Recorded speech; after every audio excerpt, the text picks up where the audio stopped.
নিজের নোবেল পুরস্কার কোনোভাবেই অন্য কারোর হাতে তুলে দিতে পারেন না মারিয়া করিনা মাচাদো, স্পষ্ট জানিয়ে দিল নোবেল কমিটি। গত বৃহস্পতিবার হোয়াইট হাউসে গিয়ে নিজের নোবেল পুরস্কারটি মার্কিন প্রেসিডেন্ট ডোনাল্ড ট্রাম্পের হাতে তুলে দেন মাচাদো। সেই নিয়ে বিশ্ব রাজনীতিতে চলছে তুমুল জল্পনা।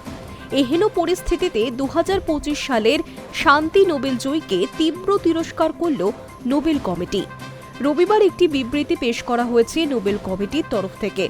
সেখানে বলা হয়, নোবেল পুরস্কার প্রতীকীভাবেও অন্য কারোর হাতে তুলে দেওয়া যায় না।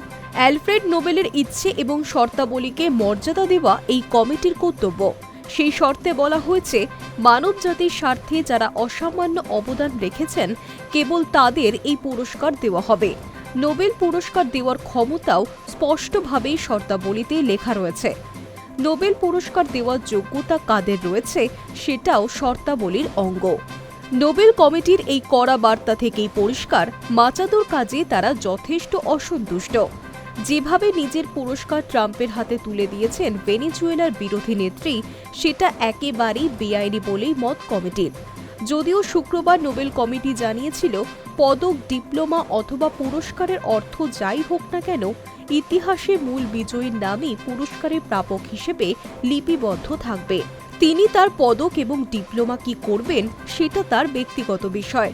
কিন্তু দুদিনের মধ্যেই নোবেল কমিটি বেশ কড়া অবস্থান নিয়েছে। উল্লেখ্য, নোবেল পেয়ে মাচাদো ধন্যবাদ জানিয়েছিলেন মার্কিন প্রেসিডেন্টকে।